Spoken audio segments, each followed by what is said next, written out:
साथियों नमस्कार। इससे मौजूद हैं जनपद जौनपुर में और आज हम अनुराग यादव के घर पर हैं। आज अनुराग यादव की बहन से जानने का प्रयास करेंगे। इनका परिवार डीएम साहब के यहाँ जाता है, वहाँ पे क्या बातचीत करते हैं, वहाँ पे न्याय के बारे में, इस केस के बारे में क्या बातचीत करते हैं। वहाँ पे मुलाकात करने के बाद इनको क्या आश्वासन मिला। वैसे आश्वासन तो इनको उस दिन भी मिला था जब ये कांड हुआ था, लेकिन इनको इस बार जो आश्वासन मिला है, क्या इनको लगता है कि कुछ इनको न्याय मिलेगा। आइए बात करते हैं।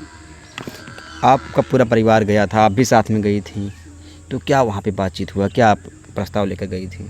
और यही प्रस्ताव लेकर गए थे कि मतलब ये जो घर है जी वो गवर्नमेंट की ज़मीन है, जी, फिर गिरना चाहिए उसको। बिल्कुल। तो मतलब तहसीलदार साहब ने फिर से उसकी नाप की मांग कर दी है। जी जी तो उन्होंने डीएम साहब ने यही कहा है कि चलिए हम इसको देखते हैं जी। और हमारे एप्लीकेशन को अलग रखवाया डोर में और बोले कि अब आप लोग जाइए, निश्चिंत रहिए, हम ज़रूर न्याय करेंगे कुछ। अच्छा, मतलब इसीलिए आप गए थे कि इतना समय हो गया, करीब 7 महीने से ज़्यादा का वक्त हो गया और अभी तक न्याय नहीं मिला। जी, और हम लोगों ने ये भी कहा कि एसपी साहब जो थे अजय पाल शर्मा, उन्होंने कहा था कि जब वो लोग बेल की अप्लाई करेंगे फिर हम लोगों के ऊपर गैंगस्टर लगाएंगे। अच्छा और धीरे धीरे सब छूटते जा रहे हैं, तो गैंगस्टर लग क्यों नहीं रहा उन लोगों के जी। ऊपर? ऐसे तो सबके सब छूट जाएंगे। जी, अगर समूह में हत्या होता है तो गैंगस्टर एक्ट लगता है, लेकिन गैंगस्टर एक्ट नहीं लगा है। नहीं, अच्छा कुछ भी नहीं लगा उन लोगों के ऊपर, बस ऐसे। अच्छा, एफआईआर में कौन कौन सी धाराएं लगी थी? ये तो मुझे नहीं पता, मैंने देखा नहीं। हाँ अभी फादर या फिर वकील भैया को पता होगा। हाँ, डीएम के यहाँ गई आप, तो वहाँ डीएम साहब ने क्या कहा कि यहाँ जल्द से जल्द कार्रवाई हो जाएगी? हाँ, उन्होंने कहा कि कार्रवाई होगी, पर कब होगी ये तो हमें नहीं पता। आश्वासन क्योंकि सब लोग देते हैं, अच्छा। उस टाइम भी दिए थे, बार बार देते हैं, फिर करते नहीं, तो उसमें क्या कर सकते हैं। अच्छा, आपने पूछा नहीं कि जब आदेश की बारी आ गई, जब सब कुछ रिपोर्ट वगैरह लग गया, फिर दोबारा तहसीलदार जो है जांच करने के लिए, रिपोर्ट लगाने के लिए आदेश दे दी? हमने पूछा, उन्होंने कहा कि हम इस मामले को देखते हैं थोड़ा बारीकी से, हाँ। फिर जो होगा आपको बताएंगे। अच्छा अच्छा, मतलब उन्होंने कुछ ऐसा नहीं बताया जिससे लगे कि हाँ उनको इस मामले के बारे में भी जानकारी थी कि जो आदेश दिए हैं दोबारा जांच के लिए, भूमि की पैमाइश करने के लिए? नहीं नहीं, ऐसा नहीं है। ये नहीं लगा कि उनको नहीं जानकारी थी, ऐसा लगा कि हाँ ये करेंगे। अच्छा, मतलब उनके हाव भाव को देख के लगा कि हाँ ये करेंगे। थोड़ा सा गुस्से में आके बोलते हैं मैं तहसीलदार को देखता हूँ। अच्छा ऐसा। तो क्या आपको वहाँ पे लगा कि हाँ कुछ उम्मीद है आपको?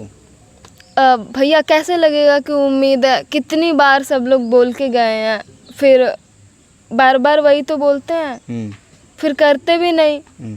तो हाँ, थोड़ा सा लगा कि हो सकता है। मतलब बार बार यही आश्वासन दिए हैं कि हाँ न्याय हाँ, मिलेगा। बार बार आश्वासन देकर थोड़ा सा वो हम लोगों को पीछे कर दिया उम्मीद को कि नहीं, आश्वासन तो देंगे पर करेंगे या नहीं ये हमारे ऊपर डिपेंड करता है, आपके ऊपर नहीं। जी, तो आप ये बताइए कि जो है जब आप जाते हैं परिवार के साथ है, इससे पहले भी आप लोग कई बार मुलाकात किए हैं, तो क्या अभी जो है तहसीलदार जो 11 तारीख को जो भी आदेश दिए हैं, 11 तारीख को जो तारीख लगी है, उस पर क्या आपको लगता है कुछ आदेश मिल सकता है? कुछ भी तो नहीं लगता, क्योंकि 2 को डेट पड़ी थी। जी फिर उन्होंने फिर से नाप जोख की बात कर दी। जी फिर 11 को लगी है शायद, जी, 11 पता को। नहीं है क्लियर मेरे को। तो हो सकता है कि आदेश पर भी ले जाए और फिर से वही चीज़ दोहराई जाए, क्योंकि उनसे हो नहीं पा रहा है, मुझे लग रहा है जी, तहसीलदार जी से हो नहीं पा रहा है, तो वो खारिज ही कर दें, हाई कोर्ट चले जाएंगे हम लोग। बार बार एक ही चीज़ को लेकर कितनी बार भौंकेंगे हम लोग? जी जी। हाई कोर्ट में लेके जाएंगे अपनी फाइल को। अच्छा, हाई कोर्ट ले जाने का प्रयास है? जी बिल्कुल, प्रयास है, इनसे हो ही नहीं पा रहा। कितने महीने, 7 महीने से पता नहीं कितनी तारीखें हम लोगों ने देखी। जी। मतलब कभी रहते ही नहीं, कभी कोई इंस्पायर हो जाता है, कभी बस का एक्सीडेंट हो जाता है, कभी वो ही छुट्टी पर रहते हैं। ऐसा ऐसा करके तो कितनी तारीखें उन्होंने बिता दी। मतलब कोई भी अगर जौनपुर में मामला हो जाता है, बस कोर्ट जो है कंडोलेंस हो जाता है जी, बस हमारे ही मामले में जी जी। हमारी फाइल बाद में ही लगाई जाती है, या फिर पहले भी, जब पहले लगती है तो डेट पड़ जाती है जी। अब बाद में जब मेरी फाइल देखी जाती है तो उसमें थोड़ी बहुत जीरा बहस हमारे वकील लोग करते हैं, फिर पता नहीं कोई बहाना ढूंढ के तहसीलदार निकल लेते हैं। जी, आप हमको ये बताइए, जैसे लगा कि 2 तारीख को जब सारी चीज़ जांच हो गया, चौहद्दी का नाप हो गया, यहाँ पे नोटिस वगैरह लग गया, ये लगा कि 2 तारीख को फैसला आएगा कि बुलडोजर चलेगा या नहीं चलेगा। मतलब कोई शेष जो है जांच बचा नहीं। कार्यवाही की जो है आदेश की जब बारी आई तो फिर वही नया जो है रूप दे दिया गया, फिर से जांच करो, फिर से रिपोर्ट लगाओ, फिर से लेखपाल को बुलाओ, फिर से जो है कानूनगो को बुलाओ, रिपोर्ट लगाओ, ये दिखाओ वो दिखाओ। जी बिल्कुल, हम लोग प्रोसेस दोबारा रिपीट किया जा रहा है। देखिए, हम लोग उम्मीद नहीं थी कि दो तारीख को न्याय मिल जाएगा। हमें भी कहीं ना कहीं ये डर सा बना रहता था कि क्या पता फिर से डेट मिल जाए।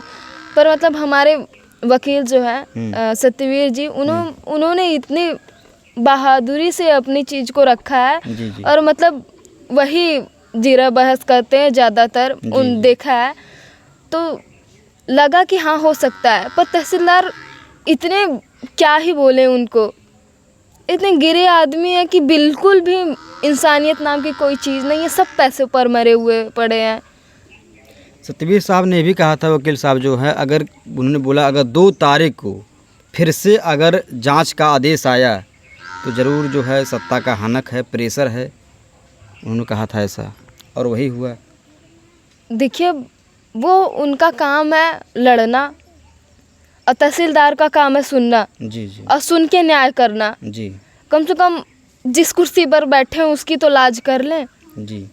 थोड़ी बहुत तो इंसानियत होती है कि नहीं, हमारे बच्चे का गला कटा, हम ही बार बार कोर्ट दौड़ रहे हैं, लड़ रहे हैं, और फिर हम ही को न्याय नहीं मिल पा रहा है, फिर क्या ही करें हम लोग। एक गरीब परिवार ऐसे ही टूटता बिलखता रह जाएगा, सबके सब पैसे खा के मरे तुले पड़े हैं। अच्छा, वहाँ पर आप एसडीएम साहब के सामने आपने ये नहीं कहा कि हमारी जो फाइल है ट्रांसफ़र करके एसडीएम के पास भेज दी जाए, या फिर आप देखिए इस फाइल को, ऐसा कुछ? देखिए, ये चीज़ तो फादर बताएंगे ना। आप भी साथ में थी? मैं साथ में थी, पर मम्मी की तबीयत ख़राब थी तो हम लोग मम्मी को लेके परेशान थे, क्योंकि मम्मी को भीड़ वगैरह से घबराहट होने लगती, फिर बीपी लो हो जाती है। अच्छा, क्या लगता है कि आपको अगर ये फाइल ट्रांसफ़र हो जाए, अगर एसडीएम के पास जाए या डीएम के पास जाए, तो क्या उम्मीद मिलेगा आपको, न्याय मिल जाए शायद? देखिए, एसडीएम के पास जाएगी तो मुझे नहीं लगता फिर से यही जो तहसीलदार कर रहा है वही एसडीएम करेगा, क्योंकि लिपापोती उनकी ही थी। हाँ, डीएम जी के पास जाएगा तो हो सकता है कि न्याय मिल जाए। जी। अच्छा, अगर डीएम के पास जाए तो? हाँ, हो सकता है। अच्छा, डीएम के पास अगर चली जाए फाइल तो शायद हाँ, प्रोसेस आगे बढ़ेगा। हो सकता है कि इसका घर भी गिर जाए, कुछ ही दिनों में ही गिर जाए। जी। लेकिन आप हमको बताइए, जैसे जो भी जीएस ज़मीनें होती हैं वहाँ पे, जैसे भी हाईवे वगैरह होता है, जहाँ अतिक्रमण होता है, दुकान वाले जो अतिक्रमण किए रहते हैं, वहाँ पे आसानी से चलता है बुलडोज़र कि गवर्नमेंट की ज़मीन है, कोई इस पर अतिक्रमण नहीं कर सकता है, तो भी गवर्नमेंट की ज़मीन है। ये तो मामला आपका जो है एक हत्याकांड से जुड़ा है, लेकिन जो ये ज़मीन है, जहाँ कहीं भी राज्य सरकार की ज़मीन पर कोई अवैध कब्जा करता है तो गवर्नमेंट खुद एक्शन लेती है। जितना आप लोग इन्वॉल्व हो रहे हैं, इससे ज़्यादा कहीं अधिकारियों को इन्वॉल्व होना चाहिए, एक्शन लेना चाहिए कि सरकार की ज़मीन को अवैध से मुक्त कराया जाए। हमें तो यही नहीं समझ में आ रहा है कि गवर्नमेंट की ज़मीन के लिए हम लोग क्यों लड़ रहे हैं। वही चीज़ है, उनको खुद खाली करवाना चाहिए। जी, अधिकारियों को। जी। फिर अधिकारी भी उसी में मिले हुए हैं। मतलब सरकार का इसमें फ़ायदा, सरकार का ही लाभ है, सरकारी ज़मीन। जी, सरकार का लाभ हो ना हो, पर उसकी ज़मीन है, वो चाहे दे ना दे, अपना कब्जा की रहे। फिर जब मामला उसी ज़मीन को लेकर मेरे भाई का गला कट गया तो उनको ये ज़मीन खाली करवाना बनता है। जी जी। या फिर जब थोड़ा बहुत विरोध चल रहा था इसको लेके, हालांकि हम लोगों से नहीं था पर बड़े फादर के इधर से था, तभी खाली करवाना चाहिए ना, बनना ही नहीं चाहिए। हम लोग कितनी बार एप्लीकेशन दिए हैं कि अवैध निर्माण करवा रहा है, कोई नहीं सुना हमारी। तो सारी लीपापोती जो हो रही है, मतलब इसी कोर्ट कचहरी से हो रही है? हाँ, कोर्ट कचहरी से मुझे लगता है, यहाँ तक कि एसडीएम जो है और तहसीलदार जी। जिस तरह तारीख पे तारीख मिलती है और जिस तरह लगा कि इस बार न्याय की बारी है, 2 तारीख को फैसला आना था, लेकिन जिस तरह से फिर से जो है भूमि की पैमाइश के लिए, फिर से जांच रिपोर्ट के लिए आदेश दिया गया, तो क्या आपको लगा कि जो न्यायपालिका है कहीं ना कहीं जो है किसी के इशारे पे नाच रही है? जाहिर सी बात है, किसी के इशारे पे ही तो नाच रही है, इसीलिए इतना लेट हो रहा है। फिर न्याय करना होता तो 3 महीना बीत गया, चलिए ठीक, 4 महीना बीत गया, 5 महीना बीत गया, 6 महीना बीत गया, कम से कम तब तो अच्छे से उस मामले की जानकारी हो गई होगी। जी जी। पूरा देश जान रहा है, ऑल इंडिया में ये न्यूज़ फैली हुई है, आप लोग कैसे नहीं समझ पा रहे हैं? जी जी। मेरी माँ अपने बच्चे का सर लेके रो रही है, हम लोग रो रहे हैं बैठ के। फिर क्या चाहिए, क्या ही सबूत चाहिए आप लोगों को? अब क्या दिखा दे कि आप लोगों को भरोसा हो जाए कि मेरे भाई का ही गला कटा है और उन्होंने ही काटा है, जबकि इधर से अरेस्ट करके लेके गए उसको। साधना, हमको ये बताइए, आप जब नोटिस लगी 76,000 कुछ रुपए का जुर्माना लगा, तो नोटिस तभी लगती है जब कोई ज़मीन अवैध हो, जब उस पर कोई अवैध कब्जा किया हो, जब गवर्नमेंटेड ज़मीन है, जब जुर्माना लगा, तो फिर किस बात के लिए आदेश दिया गया जांच करने के लिए? वो तहसीलदार साहब बता सकते हैं कि किस लिए उन्होंने किया। अब देखिए, जब नोटिस या चस्पा तो ये हुई नोटिस थी, फर्जी है। नोटिस चस्पा हुई थी तो हम लोगों को लगा था कि हाँ ठीक है भाई, हो सकता है कि गिर जाए, हो सकता है नहीं, ऐसा लगा था कि 1 महीना 2 महीना ज़्यादा से ज़्यादा होगा, फिर गिर ही जाएगा क्योंकि नोटिस लग चुकी है। जी जी जी। अब क्या समझ रहे तहसीलदार जी, हमें ये नहीं समझ में आ रहा कि समझ क्या रहे हैं, फिर चाहिए क्या सबूत में उनको? अपनी ज़मीन को नहीं खाली करवा पा रहे हैं।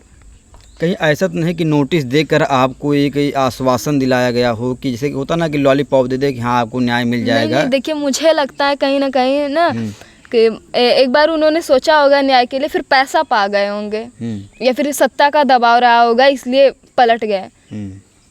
मतलब हम लोगों की साइड आके फिर पलट गए। अच्छा।